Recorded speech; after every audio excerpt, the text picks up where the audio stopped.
এরপরে সাকিবের কথা বললাম,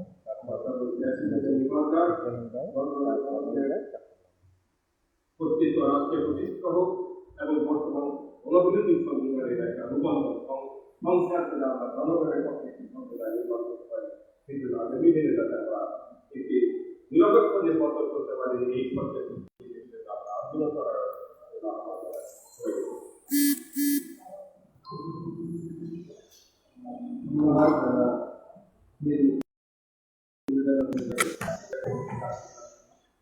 এই পর্যায়ে নাগরিক সমাজের পক্ষ থেকে কথা বলবেন জুনায়েদ থেকে প্রধান সমন্বয়কারী গণসংহতি সাংবাদিক বন্ধু,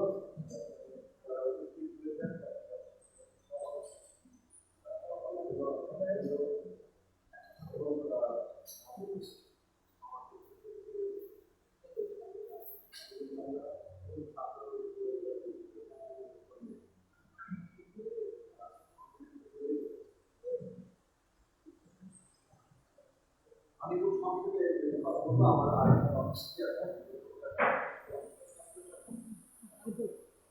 আমরা আজকে এই সংবাদ সম্মেলনে বসছি, এখানে আমরা মায়ের আত্মনাথ শুনেছি, আমরা বাবার আহারের সবাই প্রভাব বাংলাদেশের রাষ্ট্র এবং এই রাষ্ট্র যারা চালনা করছে সরকার আপনি রাজনীতি বা একটা হয়ে গেছে, তারা আমাদের দেশের নাগরিকদের জন্য, শিক্ষার্থীদের জন্য এবং তাদের অভিভাবকদের জন্য এই আত্মনাথ আহারের প্রতিদিন উপহার। আমি এই সংবাদ সম্মেলনকে বর্তমান সরকারের স্পষ্ট করে দাবি করছি, অতি দ্রুত এই লকডাউন, আপনারা 14 তারিখ থেকে লকডাউনে যাচ্ছেন, আমরা এই লকডাউনের আগেই চাইব শিক্ষার্থীদের যাদের গ্রেপ্তার করা হয়েছে 25 তারিখে, তার 27 তারিখে, তার পরেও বেশ কয়েকজন শিক্ষার্থীকে গ্রেপ্তার করা হয়েছে। কয়েকদিন আগে তাকে হামলা করা হয়েছে এবং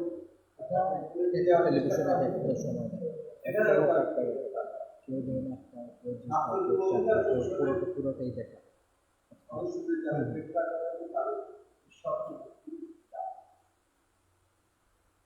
এবং প্রধানমন্ত্রীকে বলবো যে এটাই শুভমন্ত্রীর পরিচয়। যদি আপনার সরকার শুভমন্ত্রীর পরিচয় দিচ্ছেন, তবু আমি বলবো যে এই নীতিটা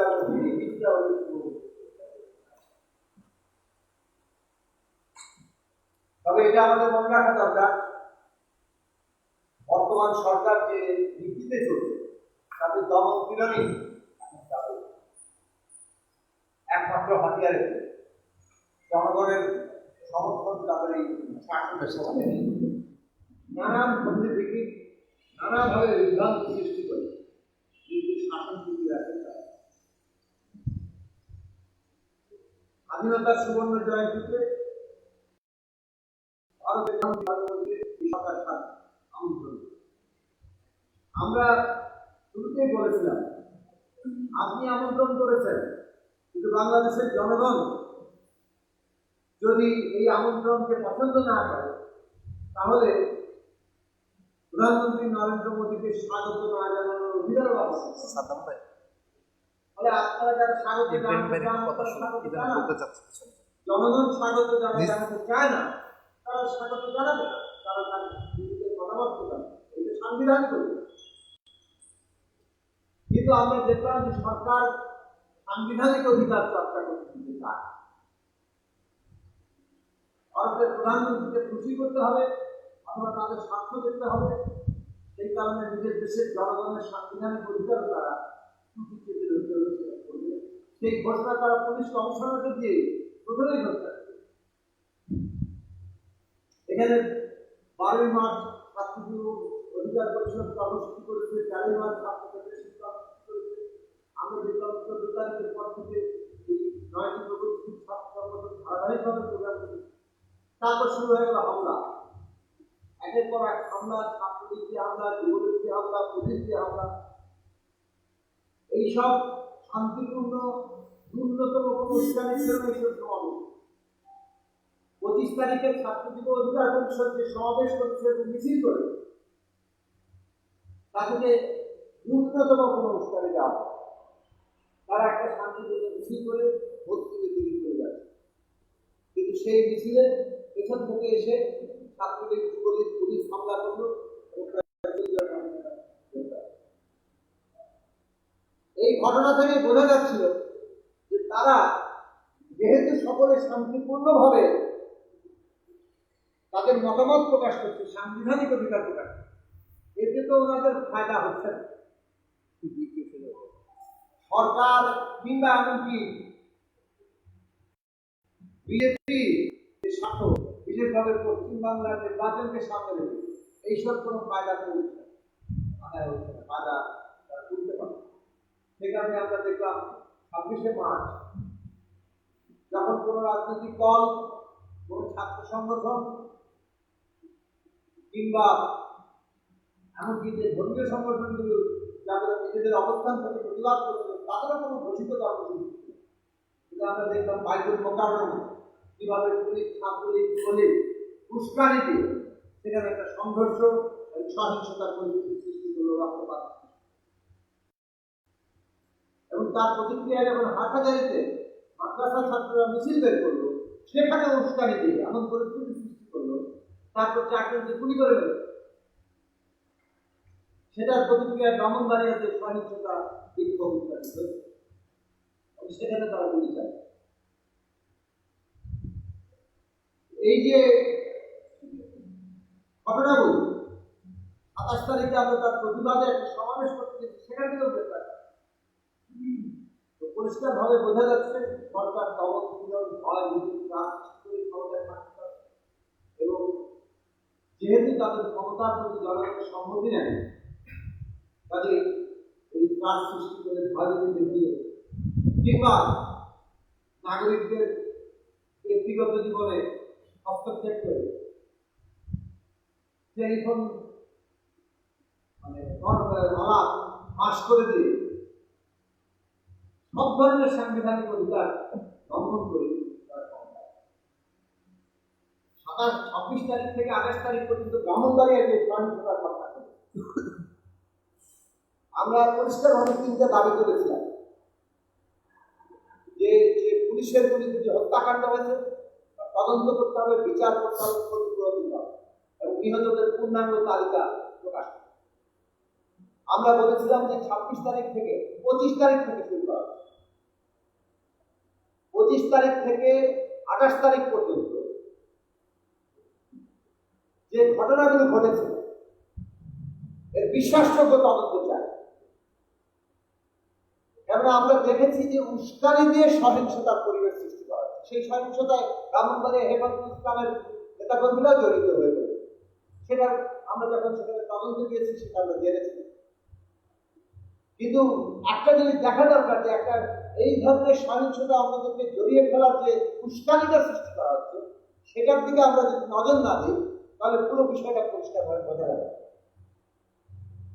আজকে এই উস্কানি দিয়ে কেনই সহিংসতা সৃষ্টি করা হলো সেটা পরিষ্কারভাবে বোঝা যায় কিভাবে ব্র্যান্ডিং করা হচ্ছে। বিশেষত পশ্চিমবাংলার নির্বাচন এই ঘটনাগুলির যে ব্যবহার শুরু হয়েছে তা থেকে পরিষ্কার কেন কি কারণে এই ধরনের পরিস্থিতি সৃষ্টি করা হলো।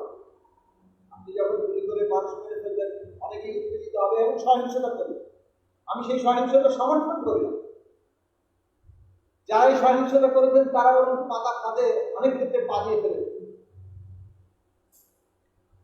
কিন্তু যারা সহিংসতাকে উস্কে দিল সেইটাকে যদি আমরা চিহ্নিত না করি তাহলে কিন্তু আমরা সত্যের কাছাকাছি যেতে পারবো না।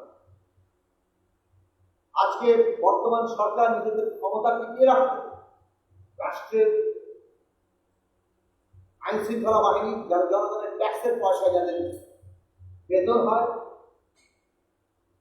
এই আইন শৃঙ্খলা বাহিনী জন অধিকার রক্ষা করার কথা, কিন্তু তাদেরকে জন অধিকার হরণ করার কাজে ব্যবহার করা এবং এর মধ্য দিয়ে রাষ্ট্রের আইন শৃঙ্খলা বাহিনীর সাথে জনগণের একটা ভীষণ রকম মুখোমুখি অবস্থান তৈরি করা। রাষ্ট্র যদি জনগণের সাথে আস্থার সম্পর্ক ভেঙে যায়, চিট হয়ে যায়, সেই রাষ্ট্রের টিকে থাকার যে শর্ত, জনগণের সম্মতি, সেটা থাকে না। কারণ তার মানে রাষ্ট্রের টিকে থাকার শর্তটাই ভীষণ রকম দুর্বল হয়ে যায়। আজকের এই ভূ রাজনৈতিক পরিস্থিতিতে আমরা যে অবস্থার মধ্যে আছি, তাতে আমাদের অভ্যন্তরীণ রাজনৈতিক সংহতি যদি টিকে না থাকে, যেটা এই সরকার ধ্বংস করে দিচ্ছে, নির্বাচন, ভোটাধিকার সমস্ত কিছু কেড়ে নিয়ে এই সমস্ত অভ্যন্তরীণ রাজনৈতিক সংহতিকে ধ্বংস করে রাষ্ট্রকে দমন পীড়নের হাতিয়ার হিসেবে তৈরি করে রাষ্ট্রকে জনগণের মুখোমুখি দাঁড় করে দিচ্ছে এবং কাজেই এই রাষ্ট্রকে আসলে কার্যত তার টিকে থাকার সাথে ভীষণভাবে বিপদ।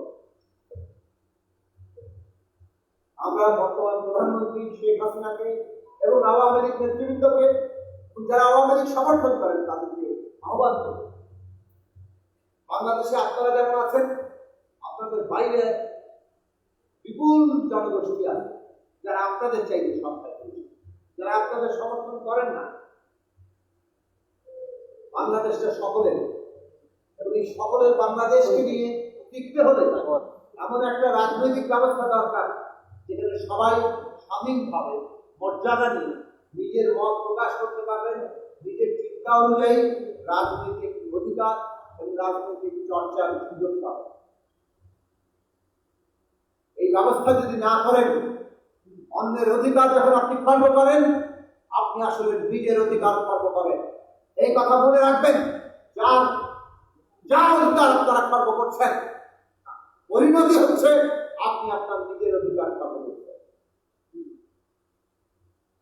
সুতরাং আবারও আমি সংবাদ সম্মেলনের এই জায়গা থেকে সরকারের কাছে দাবি জানাবো যে আপনারা শুভবুদ্ধির পরিচয় দেন এই করোনা কালেও, এবং যখন করোনা বিপুল বিক্রমে বৃদ্ধি পাচ্ছে, তখন আমাদেরকে এই দাবি তুলতে হচ্ছে গ্রেফতার করতে হচ্ছে। এই করোনা কালের মধ্যে বরং জেলখানায় লঘু দোষে যারা আছে তাদের অনেককেই আইনি প্রক্রিয়ায় অথবা সরকারের বিশেষ ক্ষমতার মাধ্যমে তাদের আসলে মুক্তি দেওয়া দরকার, যেন তারা নিরাপদে থাকে। যে কোনো মহামারীতে এই ধরনের ঘটনা ঘটে এবং জনস্বাস্থ্য বিরুদ্ধে ওই পরামর্শ দেয়। কাজে আপনারা সেই দিকে নজর রাখবেন। আজকে লকডাউন কিংবা এই যে সামাজিক দূরত্ব বজায় রাখা যখন আমাদের প্রয়োজন, আমাদের রাস্তায় থাকতে হয়, তখন আমাদের সংবাদ সম্মেলন এই বাস্তবতা থেকে বরং সরকারকে আমরা বলবো আমাদেরকে রেহাই দিন। আমরা সম্মিলিতভাবে করোনা মোকাবেলা করতে চাই। করোনা কোনো রাজনৈতিক দল দেখছে না, করোনা কোনো জাতপাত, কোনো ধর্ম কিংবা অন্য পার্থক্য দেখছে। এই সরকারের করোনা মোকাবেলার অপ্রস্তুতি, দুর্নীতি, হাসপাতাল গায়েব হয়ে যাওয়া, এইসব আজকের বিষয় না। আমি অন্য প্রসঙ্গে অন্য জায়গায় বলবো, কিন্তু তারপরেও আমরা সম্মিলিতভাবে আজকে করোনা মোকাবেলা করতে চাই। কাজে আবারও দাবি করবো ছাত্র যুব অধিকার পরিষদ সহ অন্যায়ভাবে যাদের গ্রেপ্তার করা হয়েছে তাদেরকে অবিলম্বে মুক্তি দেওয়া হোক এবং করা হোক। আপনাদের সবাইকে ধন্যবাদ।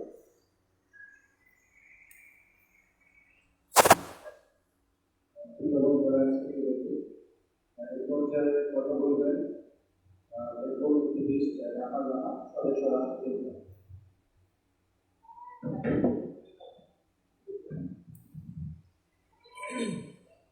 আজকে এই সংবাদপত্রগুলো উপস্থিত এবং যে সমস্ত শিক্ষার্থীদের গ্রেপ্তার করা হয়েছে তাদের বাবা মা পরিবার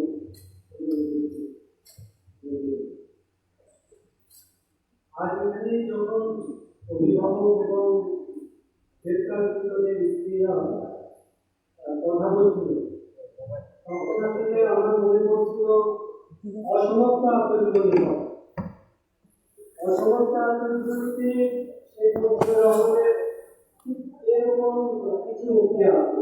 এরকম বলছেন যে এরকম অন্যায়ভাবে যাদেরকে গ্রেপ্তার করা হয় এবং তাদেরকে জেলে দিয়ে দীর্ঘদিন হয়রানি করা হয়, এই যে রাষ্ট্র এবং তার পরিবারের যে কষ্ট, সেই কথাগুলো তিনি অসংখ্য আপনাদের বলতে বন্দি জীবনের জেলখানের দিকে লিখেছেন, আজ থেকে প্রায় 70 বছরের আগে, 70 বছরের বেশি আগে।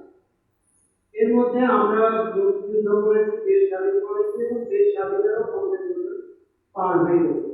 এবং 50 বছর পরে আমাদের অভিভাবক, আমাদের মা, আমাদের বোন, আমাদের পরিজনদের সেই একই রকম কান্না হাজারি আজ আপনাদের সাংবাদিক বন্ধুদেরকে দেখিয়ে আমাদের বলতে হচ্ছে, শোনানো হচ্ছে যে এটা হলো অন্যায়, এটা মানা যায় না, এটা এই রাষ্ট্রের জন্য আসলে আমরা যুদ্ধ করি না। তো 70 বছর আগে যে কথাগুলো পুলিশ বলেছেন, 70 বছর পরেও এই কথাগুলোকে বলছি। এটা কেন বলছি? এটা আমাদের মুক্তিযোদ্ধা নয় দাবি করেছে। কিন্তু আমি একটা কথা তো বলেই শেষ করবো, সেটা হলো যে আজকের এই ব্যানারটা আসলে কি উপলক্ষে তাদেরকে গ্রেফতার করা হয়েছিল কেন? একটা দেশের রাষ্ট্রপতি আরেকটা দেশে যেতেই পারে, কিন্তু কখন কখন আমরা দেখি কোনো রাষ্ট্রপতি কোনো দেশে সফরে গেলে রাষ্ট্রীয় অতিথি হলো সেই দেশের নাগরিকরা তার প্রতিবাদ করছে, তার আক্রমণের বিরোধিতা করছে। কেন করে? নিশ্চয় সেই মানুষটার এমন চারিত্রিক বৈশিষ্ট্য আছে যা ওই ভূখণ্ডের প্রতি আসলে ইতিবাচক না, এবং এটা যুগে যুগে হয়েছে। এবং ভুল যখন রাখা যায় তখন যে জুতো মারে যে একজন সাংবাদিক, সেটা তো ঘটেই। তার মানে হলো যে এই যে ঘটমান বিষয়গুলো, এগুলো প্রতিবাদের বিষয়, এই জন্যই রাষ্ট্রপতিকে সমাজ করবে। সুতরাং এই প্রতিবাদ যারা করেছে তাদেরকে আমি স্যালুট জানাই, তাদেরকে অভিনন্দন জানাই। এই রাষ্ট্র এদেরকে যেটা করছে, এই রাষ্ট্রের যা কাজ সেটাই করছে। কিন্তু আমরা যে সাংবাদিক বন্ধুদের দেখেছি, তারা আমাদের বন্ধুজন, সেখানে যারা এসেছেন কিংবা তারা তাদের হাউসে যারা আছেন, তারা আমাদেরই বন্ধুজন। আমরা এক্সপেক্ট করবো আপনারা যে সংবাদ শিরোনামটা করবেন, এইটার যে উদ্দেশ্য লক্ষ্য তার সাথে লিঙ্ক রেখে করবেন। এমন যেন না করেন যেন আমরা এখানে যে লক্ষ্য এখানে দেখেছি একত্রিত হয়েছি, সেই লক্ষ্য উদ্দেশ্যটাই নষ্ট হয়ে যায়। আপনারা আমাদের পরিজনদের, মা বাবাদের কান্না শুনেছেন, সুতরাং আপনারা সেই ভাষায় সেটাকে উপস্থাপন করবেন, সেই ভাষায় সেটাকে জাতির সামনে তুলে ধরবেন। এই আহ্বান থেকে আমি আমার কথা শেষ করছি। ধন্যবাদ।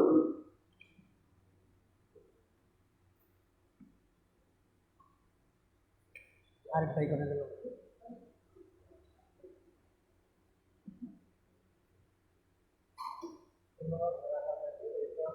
বলবেন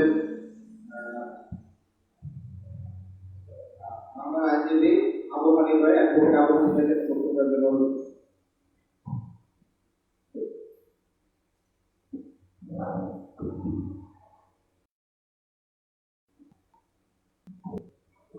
আসসালামু আলাইকুম।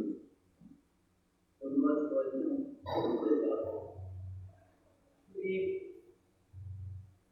আমরা এটা খুব সময় পার করেছি, কিন্তু মানুষের অধিকার আদায়ের জন্য বাইরে অধিকার করেছে। আমরা আমাদের নিজস্ব আমরা আমাদের বন্ধুদের বলতে পারি।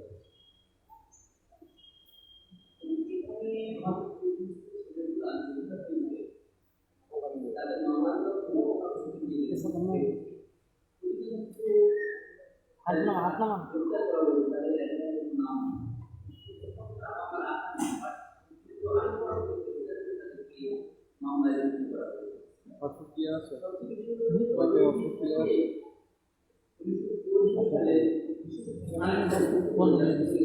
জামিন না পায়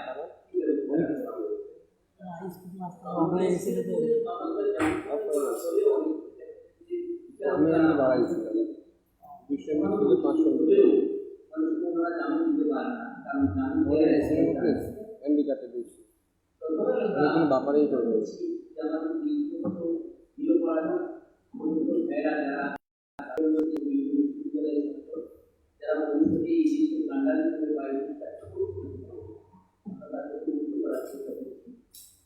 যাতে করে তারা আবার নিজের আবার বাবা মার করেই তাদের দারিদ্র পরিচালনা করতে পারে। সবচেয়ে বড় কথা হলো যে আমরা বুঝতে আমরা হবে ভবিষ্যতে হবে এই দ্বারা আমরা থাকবে তবে আমাদেরকে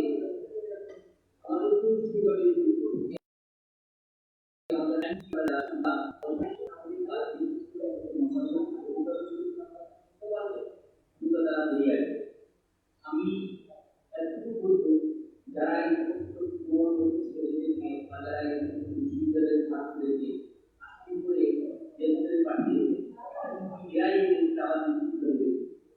যারা এই কাজের যুক্ত আছে আইন শৃঙ্খলা রক্ষাকারী বাহিনী একটা মানুষ অভিযুক্ত তার অভিযোগ আছে এটা যাচাই তাদেরকে ফরওয়ার্ডিংটা দিয়ে একটা মানুষ কিছুটা হলেও নিয়ে বিচার পাবে অনেক দায়বদ্ধতা আছে আইন শৃঙ্খলা রক্ষাকারী বাহিনী এবং দায়বদ্ধতার মধ্যে থেকে তারা কাজ করে আমাদের আন্তরিকতাও আছে প্রত্যেকটা মানুষকেও আছে অনেক করতে পারেন না তথাপি একটা মানুষ একটু অপরাধ করেছে অপরাধ করবে তারা আন্তরিকতাকে মানুষ আন্দোলন থাকে তার বিরুদ্ধে ফরওয়ার্ডিং বা তাকে চেষ্টা করা উচিত আমি আমাদের সমস্ত ভাইয়েরা কলকাতাতে আছে প্রত্যেকে মুক্তি কামনা করছি এবং তারা দ্রুত বেরিয়ে এসে যেন তাদের পরিবারের পরিজনের সাথে সময় কাটাতে পারে এবং তাদের দায়িত্বগুলো পালন করতে পারে এটাই কামনা করছি। আসসালামু আলাইকুম সবাইকে।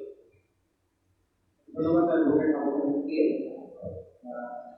ইতিমধ্যে আপনারা জানেন যে করোনা মহামারী চলছে, যার কারণে আমাদেরকে ভার্চুয়ালি সংহতি প্রকাশ করেছেন ঢাকা বিশ্ববিদ্যালয়ের অধ্যাপক আসিফ নজরুল, চেয়ারম্যান আইন বিভাগ। তারা আরো সংহতি প্রকাশ করেছেন বিপ্লবী ওয়ার্কার্স পার্টির সাধারণ সম্পাদক সাইফুল হক। এরপর আপনার মাঝে বক্তব্য রাখবেন রেডিও জেনারেল অবসরপ্রাপ্ত সৈয়দ মোহাম্মদ ইসলামের বিপতি, চেয়ারম্যান বাংলাদেশ কল্যাণ ফান্ড।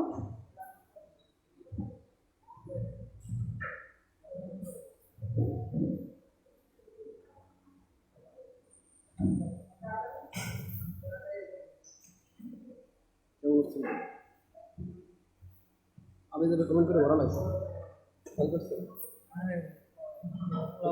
পেজের নাম কি? আসসালামু আলাইকুম ওয়া রাহমাতুল্লাহি ওয়া বারাকাতুহু। বিসমিল্লাহির রহমানির রহিম বলে বক্তব্য করছি। আজকের এই সাংবাদিক সম্মেলনে সংবাদ সম্মেলনে উপস্থিত বর্তমান ডাক্তার চৌধুরী ভাই, এই প্রতিষ্ঠানের ভাই, জনাব মুনায়ের সাহেব ভাই, ছাত্রজীবী ছাত্র অধিকার, যুব অধিকার, নারী অধিকার, গণ অধিকার পরিষদের নেতৃবৃন্দ, প্রতিনিধিত্ব এবং সর্বশেষে অভিভাবকবৃন্দ যারা এখানে উপস্থিত আছেন সকলের প্রতি আমার আসসালামু আলাইকুম। আজকের এই সংবাদ সম্মেলনটি অত্যন্ত গুরুত্বপূর্ণ। অনেক বক্তব্য আমরা এখানে শুনেছি এবং প্রত্যেকটিকে শ্রদ্ধা স্মরণ করছি এখানে আলোচনা করেছেন। সেই জন্য আমি আমার বক্তব্য সংক্ষিপ্ত রাখতে চাই। আমার পরে বলবেন বলে আমি বিশ্বাস করি। তিনি আমার দৃঢ় বিশ্বাস আইনজীবী মহোদয় শোনার পর এই মামলার আইনকে যদি আইনের গতিতে চলতে দেওয়া হয়, আইনকে যদি নিজস্ব গতিতে চলতে দেওয়া হয়, তাহলে এই তরুণ ছাত্রীরা যারা গ্রেফতার হয়েছে তারা একদিকে জামিনে আসার সম্ভাবনা ছিল।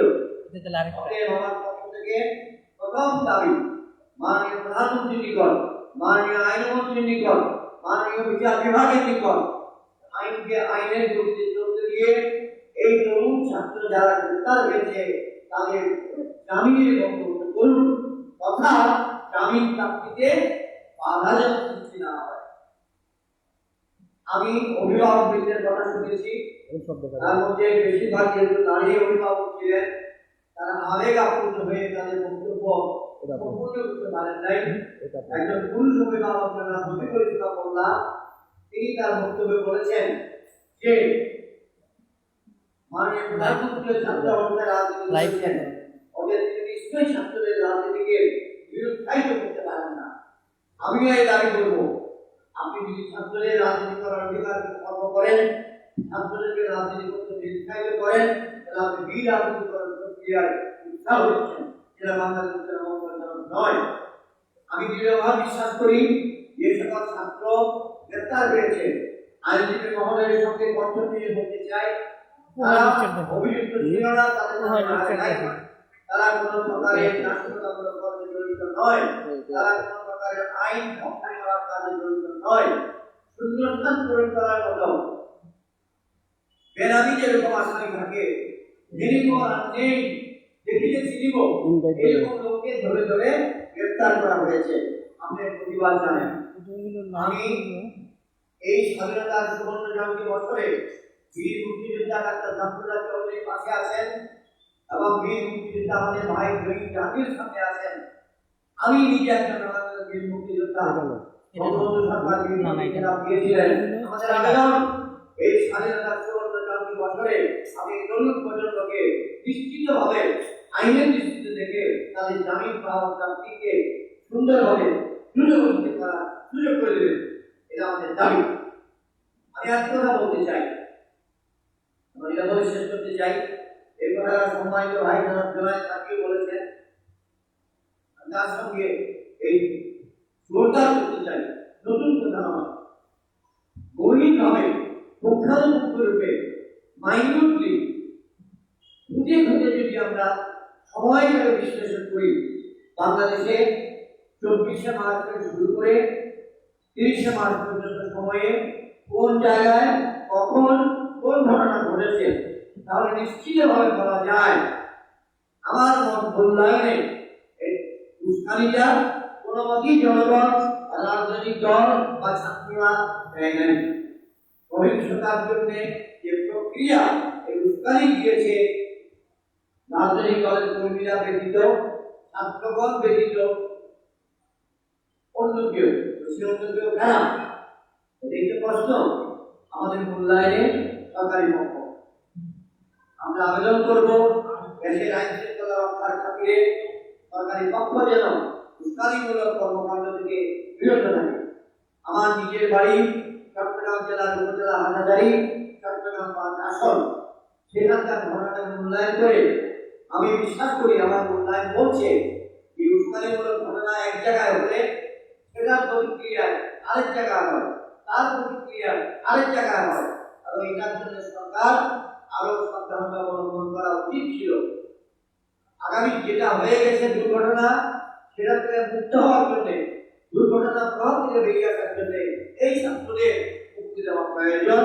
এবং হাটাজারি সহ অন্যান্য যেখানে অন্যায়ভাবে ভুলভাবে অন্যান্য রাজনৈতিক কর্মী বা হেফাজত ইসলাম কর্মী বা আলেমুল আমাকে গ্রেফতার করা হয়েছে, তাদের মুক্তি দাবি করছি আইনি প্রক্রিয়ায়। আমাদের কল্যাণ পার্টির পক্ষ থেকে এই তরুণ সম্প্রদায়ের প্রতি আমাদের সহমর্মিতা সহানুভূতি থাকলো। রাজনৈতিক পরিভাষায় তারা আমাদের ছোট ভাই, রাজনৈতিক পরিভাষায় তারা আমার ছোট ভাই, 72 বছরের ইসলামে আবেগের পরিভাষায় তারা আমার সন্তান তুল্য। অতএব কিন্তু তাদের পিতামাতা নয়, আমরাও ব্যতীত, কারণ তারা এখন কোথায় আছে। শেষ বক্তব্য, আগামীকাল সৌদি আরবের প্রচার শুরু হবে, বলতে পারছি। পরের দিন আমাদের এখানে রমজানুল মুবারকে দয়া প্রদর্শন, সহানুভূতি প্রদর্শন, সহমর্মিতা প্রদর্শন, ইসলামের নীতিমালার সঙ্গে সামঞ্জস্যপূর্ণ। আমি আহ্বান রাখছি, আপনি এই সামঞ্জস্যপূর্ণ পদক্ষেপ সরকার যেন গ্রহণ করে। সংবাদ সম্মেলন যারা আয়োজন করেছেন, জাতির সামনে বিষয়টি তুলে ধরার জন্য তাদের প্রতি আমার পক্ষ থেকে ধন্যবাদ এবং অভিনন্দন। আমাকে দাওয়াত দেওয়ার জন্য এবং বক্তব্য রাখার জন্য যে সুযোগ দিয়েছেন, তার জন্য আমি ধন্যবাদ জানাচ্ছি অভিভাবক মন্ডলীর কাছে এবং সম্মানিত নেতৃবর্গের কাছে।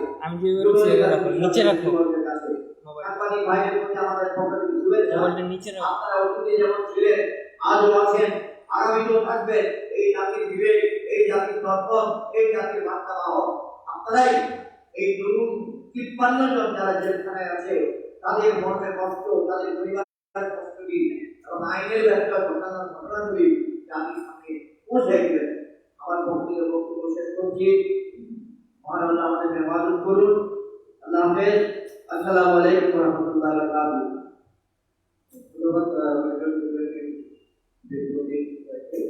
আমাদের মাঝে আরো উপস্থিত হয়েছে কারাগারে গ্রেফতার মামলা এই পর্যায়ে কথা বলবেন ডাক্তার ভিপি জনাব নুরুল হক নুরু।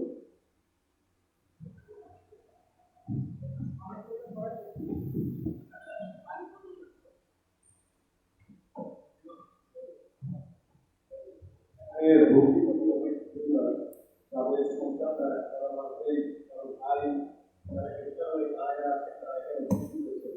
আমাদের যুব বিচারের পরিষদের সংগ্রামী নেতা উপনেতা কথা আপনাদের তার ওয়াইফ আছে, তিনি একজন গর্ভবতী নারী।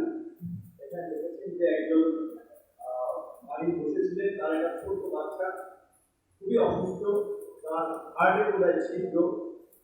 এই ছেলেটি চিকিৎসাধীন ছিল, তার বাবাকে গ্রেপ্তার হয়েছে, তার চিকিৎসা বন্ধ হয়েছে। অনেকে আছে যারা ছোটখাটো একটা চাকরি করতে পারে, কিংবা কেউ ছাত্র সাধারণ মানুষ, তাদের অনেকে ধরে নিয়ে এবং যেদিনকে আমাকে গুম করার একটা অপচেষ্টা করা হয়েছিল, সেদিন ওই এলাকার মার্কেটিং এর চাকরি করে একটা ছেলে, তিনি আমার লাইফ থেকে গিয়েছিলেন, সেই ছেলেটি এখন মারা গেল। এরকম অসংখ্য নিরীহ নিরপরাধ মানুষকে শুধুমাত্র একটা কারণে তাদেরকে মামলা দেওয়া হয়েছে, গ্রেপ্তার করা হয়েছে যে তারা মোদী বিরোধী প্রতিবাদ করেছিল এবং পরবর্তীতে আমাদের পাশে এসে দাঁড়িয়েছে।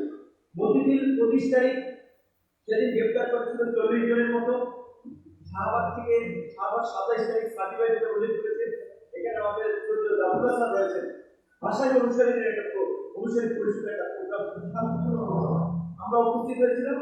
সেদিন আমাদের 8 জনকে গ্রেপ্তার করা হয়েছে এবং গত কয়েকদিন আগে আমার সাথে আমাকে গুম করার অপচেষ্টা করা হয়েছিল, আমাকে পারে নাই, সেখান থেকে 3 জনকে তুলে গিয়েছি।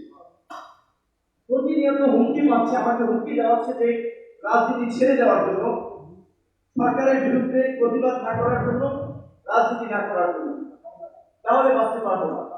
একাধিকবার এর আগে যখন ডাক্তার ভেবেছিল, আপনারা দেখবেন 2019 সালে 14 আগস্ট ঢাকা বিশ্ববিদ্যালয়ের মধুর ক্যান্টিনে সংবাদ সম্মেলন করে বলেছিলাম যে আমাকে হুমকি দেওয়া হয়েছে যে বেগম খালেদা দিয়ে দেশে একটা সুসংগঠিত রাজনৈতিক দলের নেত্রী, তার ছিল আমার জনপ্রিয়তা বেশি। আমি শিখে যাবে আমাদের ছাত্রেরা নিজের বিবেকের কারণে নৈতিক জায়গা থেকে ঢাকা বিশ্ববিদ্যালয়ের ইতিহাস ঐতিহ্য থেকে জাতির জন্য কথা বলে মানুষের জন্য কাজ করি। এখানে হুমকি দেওয়া হয়েছে যে খালেদা জিয়াকে জেলে নিয়ে তুলে তোমার মতো লোককে খাইতে 10 সেকেন্ড সময় লাগবে।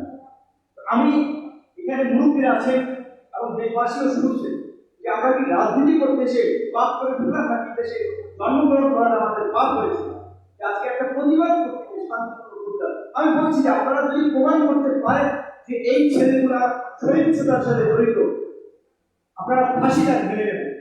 আমি এইটুকু বলতে পারি, আমাদের ছাত্র যুব শ্রমিক অধিকার পরিষদের একজন নেতা কর্মী কোনো ধরনের সহিংসতা এবং অপরাধের সাথে জড়িত না।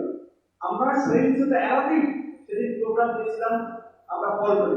সেদিন যখন আমরা জানতে পারলাম যে সেখানে ছাত্রদের যুবলীগ সশস্ত্র অবস্থান নিয়েছিল, আমরা লোকেশন চেঞ্জ করে নাইটিঙ্গেল মোড় থেকে শুরু করেছি এবং যে এলাকার লোকজন চলাচল কম করে মতিঝিলের দিকে আমরা এই দিকে চলে গেছি যে আমাদের ইন্টেনশন ছিল একটা শান্তিপূর্ণ প্রতিবাদ সভা। আজকে সরকার কারো কথা শুনছেন না, কারো মতামত দিচ্ছেন না, যে কারণে আজকে দেশের এই অবস্থা। আজকে তারা কখনো প্রতিপক্ষকে জঙ্গি হিসেবে তুলে ধরছেন, উগ্রবাদী হিসেবে তুলে ধরছেন, আবার কখনো মিথ্যা নাশকতার মামলা দিচ্ছেন। এখানে আইনজীবী হানিফ ভাই বলেন যে স্পেসিফিক অভিযোগ ছিল না, ছেলেগুলোকে ধরে ধরে তারপরে মামলায় জড়িয়ে দিয়েছে। এবং আমরা যত বারবার নমনীয় হয়েছি, সহিংসতা এড়ানোর চেষ্টা করেছি, তারপরে আমরা রক্ষা পাইনি। কারণ 25 তারিখের পরে আমরা ওই কর্মসূচি ছিল না, তারপরে আমাদের 25 তারিখের পরে আমাদের অনেক থেকে 16 জনকে গ্রেপ্তার করা হয়েছে। হাটহাজারী থানা আমাদের ছাত্রদের আহ্বান, তাকে খুলে নিয়ে যাওয়া হয়েছে বাসা থেকে। আমাদের দিল্লি পুলিশ গিয়ে হানা দিচ্ছে, ছাত্রলীগ যুবলীগকে মা বাবাকে হুমকি দিচ্ছে। এর যে একটা লজ্জার কি হতে পারে, একটা ছেলের জন্য যদি তার বাবার গলা ধরে বলে যে তোর ছেলে যদি এই গোটা আমাদের দল করে গ্রুপের দল করে এলাকায় থাকতে পারবে, আপনাদের চলে গেছে। আমরা সাকিবাই বলছি এখানে আমাদের মুক্তিযোদ্ধা যারা লড়াই সংগ্রাম করেছে এই দেশটাকে স্বাধীন করার জন্য, তারা এখানে জীবিত আছে। দেশের যে পরিস্থিতি, দেশের যে সংকট, এই সংকটকে উত্তরে দয়া করে অতীত ভুলে যান, সবাইকে রাজনীতি করার, সংগঠন করার, সভা সমাবেশ মিছিল মিটিং করার সাংবিধানিক অধিকার নিশ্চিত করে। এটা আপনার প্রতি অনুরোধ। আপনার প্রতি অনুরোধ রাখতে চাই যে রমজান মাসে মহামারীর কথা বলছেন, মহামারীতে অনেক মানুষ চলে যাচ্ছে, আমার মতো ইয়ং ছেলেপেলেরা মরে যাচ্ছে। আপনাদের কি মৃত্যুর ভয় নাই? আপনাদের অনেক সহকর্মী চলে গেছে, মানুষের উপরে যে জুলুম চালাচ্ছে, অত্যাচার চালাচ্ছে, নির্যাতন চালাচ্ছে। আপনি যে একজন গর্ভবতী মা অন্যায়ভাবে বাচ্চা পেটে কষ্ট করে এখানে আসতে তার স্বামীর মুক্তির জন্য, এই অভিশাপকে আপনাদের গায়ে লাগবে না? আপনারা মানুষের কাছে ক্ষমা চান, যাদেরকে অন্যায়ভাবে কারাগারে নিয়েছেন তাদের মুক্তি দিন। এবং আরেকটা কথা, এখানে আমার সিনিয়ররা নাও জানতে পারেন, তাদেরকে একটু জানানোর জন্য বলছি। আমার সহযোগিতারা বিভিন্নভাবে আমরা যখন দেখা করেছি, তারা আমাদেরকে জানিয়েছে যে ইয়ং ছেলে তারা একটা মোদী বৃদ্ধির প্রতিবাদ করেছে, তাদের চোখে মুখে কাঁচামরিচ ভেঙে দেওয়া আছে, যে নির্যাতন করা হয়েছে। অনেকের প্রস্রাবের রাস্তায় শট দেওয়া হয়েছে, যেটি মুস্তাকের ক্ষেত্রে করা হয়েছিল, কিশোরের ক্ষেত্রে করা হয়েছিল। কিশোর মুস্তাক ইন্টারন্যাশনাল এই বিষয়টা ফুটে উঠেছিল, সবাই প্রতিবাদ করেছিল। কারাগারে নির্যাতন করার কোনো বিধান আছে, আইন আছে। লোকের মধ্যে তিন ঢুকিয়ে দেওয়া হয়েছে যে ওরা যেন রাজনীতি না করে, সেটা আমাদের সদ্য মেজর জেনারেল ইব্রাহিম সাহেব বলছে। এইভাবে যদি, এবং আমাদের মোল্লা বিজ্ঞানের বাবা বলেছেন, এইভাবে যদি মানুষকে নির্যাতন করে, নিপীড়ন করে, মানুষ রাজনীতি ছেড়ে দেবে। ছেড়ে দিয়ে কি করবে? যখন তাদের দেয়ালে পিঠ থেকে যাবে, তখন সে বাঁচার জন্য যা করার তাই করবে। তখন কিন্তু আসলে কে কোন দিক থেকে আক্রান্ত হন সেটা কিন্তু বলা যাবে না, বলা কেউ বলতে পারবে না। তাই আমরা জোরালো অনুরোধ করবো যে এই রমজান মাস মহামারীর এই সময় শুধুমাত্র আমি আমার ছাত্র শ্রমিক অধিকার পরিষদের আমি যারা জেল হয়ে আছে সকলকে মুক্তি দেয়, অন্যায়ভাবে একটা মানুষকে আর কারাগারে রাখবেন না। এবং যথার্থ বলেছেন আমাদের মুরব্বীরা, আজকে আপনারা যেই পথগুলো দেখিয়ে দিচ্ছেন, যে ব্যক্তিগতভাবে মানুষের সুনাম ফাঁস করা, মিথ্যা মামলা দেওয়া, তার ব্যক্তিগতভাবে নজরদারি করে তাকে ট্র্যাপ করা, এই যে পথ আপনারা আবিষ্কার করেছেন, এই পথে তো, এই ফাঁদে তো আপনাদেরকেও করতে হবে। আপনাকে আজীবন ক্ষমতায় থাকবেন। পৃথিবীর কোন দেশে তো কেউ শরীর শাসক আজীবন ক্ষমতায় থাকতে পারে। লিবিয়াতে 42 বছর গাদ্দাফি থাকার পরে কি করুণ পরিণতি হয়েছে, এগুলো কি আপনার দেশের ইতিহাস আপনারা কি মনে করেন না? যে প্রধানমন্ত্রী তো তিনিও তো বলেছেন যে ইন্ডিয়ান কলেজ থেকে মিছিল নিয়ে আসবে ঢাকা বিশ্ববিদ্যালয়, ছাত্র রাজনীতি করেছেন, পাকিস্তানিদের বিরুদ্ধে আপনার আন্দোলন সংগ্রাম করেছেন, লাঠি সোটা নিয়ে মিছিল করেছেন। আমরা তো লাঠি সোটা নিয়ে মিছিল করি। আপনার বাবা, যাকে আজকে এই জাতির পিতা হিসেবে ঘোষণা দেওয়া হয়েছে, আপনার বাবা ঢাকা বিশ্ববিদ্যালয়ের 4th শ্রেণীর কর্মচারীদের জন্য আন্দোলন করে ঢাকা বিশ্ববিদ্যালয় থেকে বহিষ্কৃত হয়েছে। আমরা জাতীয় স্বার্থে একটা প্রতিবাদ করেছি, তাই নয় আমাদেরকে আপনি এইভাবে নির্যাতন নিপীড়ন করছেন, আইন শৃঙ্খলা বাহিনীর মধ্যে লেলিয়ে দিচ্ছেন, ঘরে ঘুমাতে পারছি না, বাসায় থাকতে পারছি না, বাচ্চা মানুষ সঙ্গে আছে, কখন ঘুম হয়ে যায়, পরিবারগুলো একটা অমানবিকভাবে জীবনযাপন করছে। অনেক প্রধানমন্ত্রী প্রায় প্রায় সংবাদ সম্মেলনে বলেন, অনেক সময় আমরা তার কান্না বিজড়িত সিনারিও দেখি, আমরা ব্যথিত হই যে একটা মানুষকে, একটা পরিবারকে এইভাবে সক্রিয় করে নির্মমভাবে বিশ্বাস করে দেওয়ার চেষ্টা করা হয়েছিল। এই যে আজকে এতগুলো পরিবার, এই কান্না কি প্রধানমন্ত্রীর ধারে যায় না? এই পরিবারগুলো আত্মার কি প্রধানমন্ত্রীর হৃদয়ে কিন্তু নাড়া দেয় না? তাই আমরা এই সংবাদ সম্মেলন থেকে আবারও জোরালোভাবে আমাদের আবেদন জানাবো সরকারের দায়িত্বশীল ব্যক্তিদের কাছে, যে আমাদের ভাই বোনদেরকে যেন অতি দ্রুত মুক্তি দেওয়া হয়, তাদের জামিনে যেন কোনো ধরনের প্রতিবন্ধকতা সৃষ্টি না করা হয়, এবং সব মানুষকে যেন সভা সমাবেশ মিছিল মিটিং করার, সংগঠন করার রাজনৈতিক অধিকার নিশ্চিত করা হয়। দেশের আজকে মহামারীতে অবশ্যই সকলের সম্মিলিত প্রচেষ্টা ছাড়া এই মহামারী মোকাবেলা সম্ভব নয়। আমরা সকলকে অনুরোধ জানাবো, যার যার জায়গা থেকে মহামারী বিষয়ে মানুষকে সচেতন করার জন্য কাজ করবেন। যারা টিকা নেন নাই টিকা নিয়ে নেবেন, এবং যে যার সাধ্যমতো আপনার পার্শ্ববর্তী অসহায় মানুষের পাশে দাঁড়াবেন। লকডাউনের পর অনেক মানুষ কর্মহীন হয়ে যাচ্ছে, অনেকের খাবার সমস্যা, যাদের সমর্থনদের পাশে দাঁড়াবেন। এবং আবারও এই একটা দাবি, যে দাবিতে আমরা এখানে উপস্থিত হয়ে যাচ্ছি, আমরা প্রকাশ করেছি, সেটা সাংবিধানিক অধিকার ছিল, যৌক্তিক ন্যায়সঙ্গত ছিল। সরকার চাইলে সেটাকে কাজে লাগাতে পারত। সরকার যদি মোদী প্রশাসনকে বলতো, আমার দেশের মানুষ এই এই বিষয়ে তোমাদের প্রতি ক্ষুব্ধ, তোমরা সীমান্তের প্রতিনিয়ত মানুষ মারছ, তোমরা আমার দেশের সাংস্কৃতিক আগ্রাসন চালাচ্ছ, তোমরা আমার দেশে অর্থনৈতিক আগ্রাসন চালাচ্ছ, এখন দেশের মানুষ অশিক্ষিত, তারা বোঝে, তাদের তাদের ক্ষোভ রয়েছে, তোমরা এই বিষয়গুলোকে সমাধান করো, তবে তো সরকারই লাভবান হতো, দেশ লাভবান হতো। কিন্তু যেটা বলেছে যে সরকারের কর্তারা আজকে রং হেডেড পরিচয় দিয়েছে, যে কারণেই তারা জনগণের কথা না শুনে, জনগণের হৃদয়ের অনুভূতি না বুঝে, জনগণের সমস্যা সমাধান না করার কোনো শান্তিপূর্ণ পথ না খুঁজে তারা শুধুমাত্র বল প্রয়োগের আশ্রয় নিয়েছে। এবং আইন শৃঙ্খলা বাহিনীগুলোর প্রতি অনুরোধ থাকবো, কালকে গভর্নমেন্ট চেঞ্জ হয়ে যাবে, আপনারা দেখবেন চাকরি করবেন, কাজ করবেন, কিন্তু এইভাবে যারা আজকে যে আন্দোলন সংগ্রাম করছে, কোনো না কোনো ভাবে দেখা যাবে আপনার কোনো ভাই রাজনীতি করে, আপনার চাচা, আপনার খালু, আপনার আত্মীয় স্বজন তারাও তো রাজনীতি করে। এইভাবে শুধুমাত্র ভিন্ন মতে রাজনীতি করার কারণে যদি একটা মানুষের পক্ষে পিন ঢোকানো হয়, তার যদি প্রস্রাবের রাস্তায় ইলেকট্রিক শক দেওয়া হয়, তার যদি চোখে কাঁচামরিচ দেওয়া হয়, এই যে কোন ভয়ের কাজ, একে আইনের কোনো বিধিতে পড়ে না, এটা মানবাধিকার লঙ্ঘন। যারা এই সমস্ত কাজ করবে, আজকে হোক 5 বছর পরে হোক, তাদেরকে কিন্তু বিচারের মুখোমুখি হতে হবে। এবং ইতিমধ্যে আপনারা দেখতে পাচ্ছেন ওয়েস্টার্ন ওয়ার্ল্ড সহ বিভিন্ন দেশগুলো যারা এই মানবাধিকার লঙ্ঘন করছে, খুন খুনের অভিযোগ, খুন খুনের সাথে জড়িত, তাদের কিন্তু তালিকা হচ্ছে, তাদেরকে কিন্তু বিদেশি মানবাধিকার সংগঠনগুলো কিন্তু রাষ্ট্র নিষেধাজ্ঞার আওতায় নিয়ে আসতেছে। কাজে আজকে যদি এই মানবতার বিরুদ্ধে অপরাধ থেকে আপনারা শুনে না, যে আপনাদের উপরে যেমন একটা ব্যবস্থা নেওয়া হবে, সেটা আলটিমেটলি বাংলাদেশের ভাবমূর্তিকে ক্ষুণ্ণ করে দেয়। আপনাদের প্রতি অনুরোধ, আপনারা এই ধরনের দমনপ্রিয় গ্রেফতার করে একজন মানুষকে আটক করে মুক্তিপণ দাবি। আমাদের একজন গার্মেন্টস কর্মী, তার ওয়াইফকে ফোন দিয়ে বলা হয়েছে, জামাইকে বাধ্য করে যে টাকা না দিলে তার ওয়াইফকে ছেড়ে দিবে, জেলখানা থেকে বের হয়, এরকম হুমকি দিয়ে 80,000 টাকা চাওয়া হয়েছে। আরেকটা পরিবারের কাছে 40,000 টাকা দেওয়া হয়েছে। রিমান্ডে থেকে আসামিদেরকে ফোন দেওয়া হয়েছে। এটি কোন দেশে আমরা বাস করি? আমরা সরকারকে আহ্বান জানাবো, এই যে একটা বিশৃঙ্খল অবস্থা, এই যে আইনের শাসনের নামে একটা দুর্বৃত্তায়নের চিত্র আমরা দেখতে পাচ্ছি, রিমান্ডে নির্যাতন, টাকা পয়সা দেওয়া হচ্ছে, একটা ছেলেকে ধরে নিয়ে মিথ্যা মামলায় জড়িয়ে দেওয়া হচ্ছে, এগুলো দয়া করে বন্ধ করুন। এবং আজকে যারা এখানে উপস্থিত হয়েছে তাদের প্রতি ধন্যবাদ এবং কৃতজ্ঞতা জানাই যে আজকে আমাদের এই দুঃসময়ে আমাদের পাশে দাঁড়িয়েছে। কারণ আমরা আপনার কারো ভাই, কারো সন্তান, আমরা এখানে কৃতজ্ঞতা আজকে আমার ভাই বোনরা কারাগারে আছে, দেশের জন্য কথা বলতে, মানুষের জন্য, এই রাষ্ট্রের জন্য।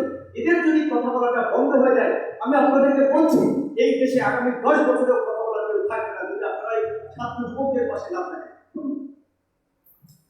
ধন্যবাদ। আমাদের সমাজ সংগঠনের আমাদের আরো অনেক উপস্থিত আছেন, অনেক গার্ডিয়ান এবং নাগরিকরা। মাত্র উপস্থিত সবাইকে বলতে জানতে পারার জন্য আমাদের উপস্থিত আছে এখন আদিল ইসলাম,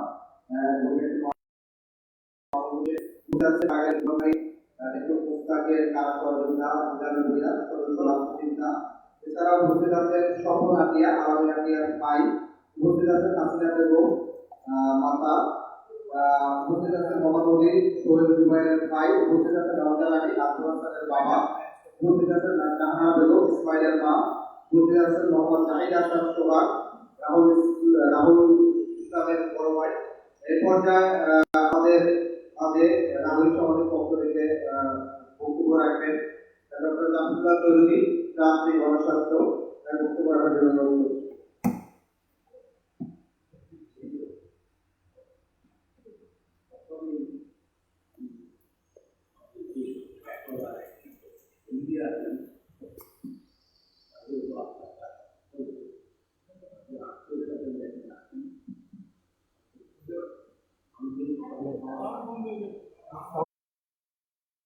Sound off, sound off.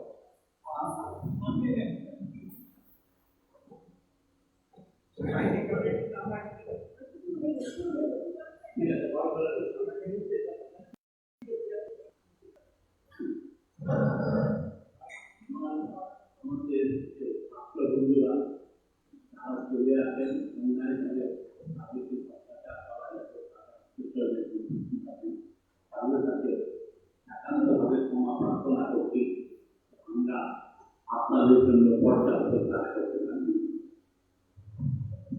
ক্ষমা প্রার্থনা করি, আমাদের দায়িত্ব শেষ করতে চাই না, ইতিহাসটাকে বুঝার প্রয়োজন। আমার মাননীয় প্রধানমন্ত্রী এই মুক্তিযোদ্ধাদের ফসলটা ভোগ করতেন, এই ছাত্র যুবক যারা জীবন দিয়েছেন, যারা দেশটাকে সৃষ্টি করেছেন, তাদের সুবিধা ভোগ করতেন। কিন্তু উনি যেভাবে দেশ চালাচ্ছেন সেটা পাকিস্তানের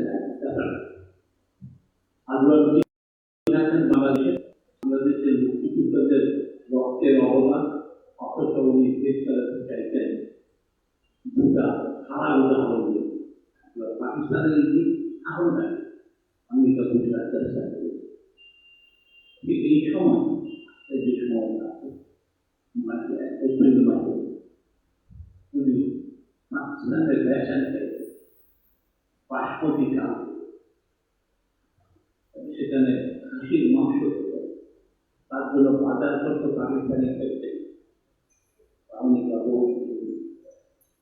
আজকে তার সুখ শান্তি দেখাশোনা করছেন পাকিস্তানে আমাদের যারা আমাদের দেশকে অনাদর আয়ত্ত করে রেখেছিল, যারা আমাদের দেশ আমাদেরকে গর্বী করে রেখেছিল, তাদেরই সৌজন্যে তাদের মধ্যে হাসি খুশি দিয়ে একটা বছর থাকে।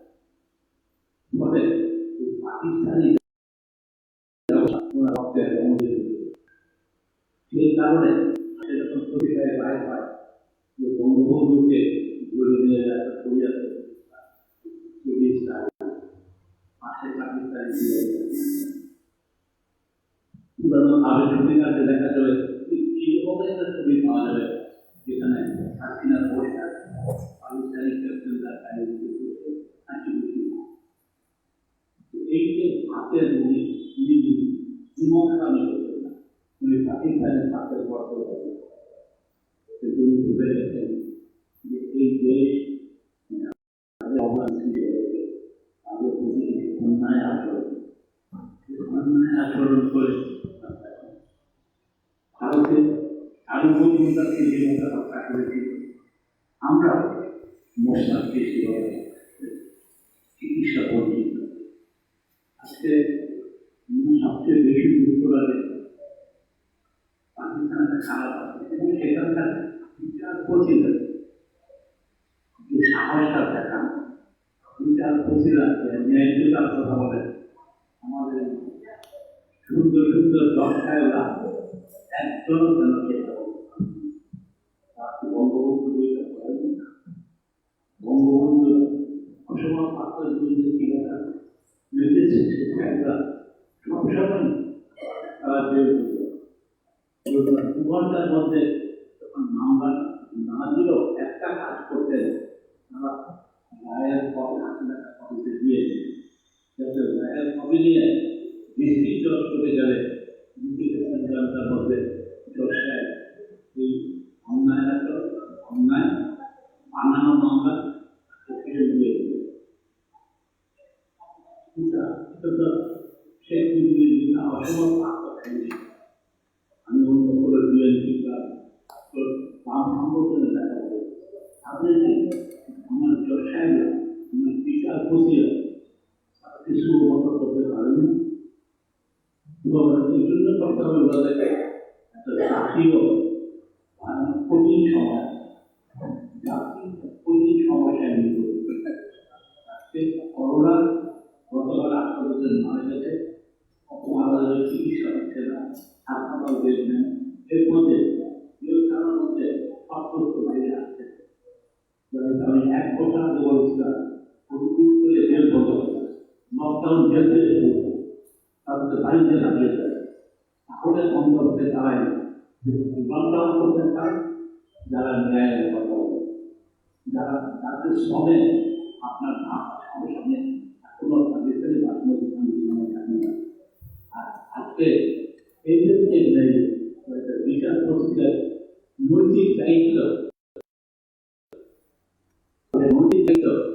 এটাকে দেখে ওদের সবাইকে বিরুদ্ধে বা দুদিনের কোনো মামলা আপনারা না করাতে পারেন, তাদের মামলার জন্য বেরিয়ে পত্রিকার সুন্দর গল্প কাহিনী দেখে তারা লেখায়। আমি দেখছি আজকাল পত্রিকায় দেখা যায় শুরু করে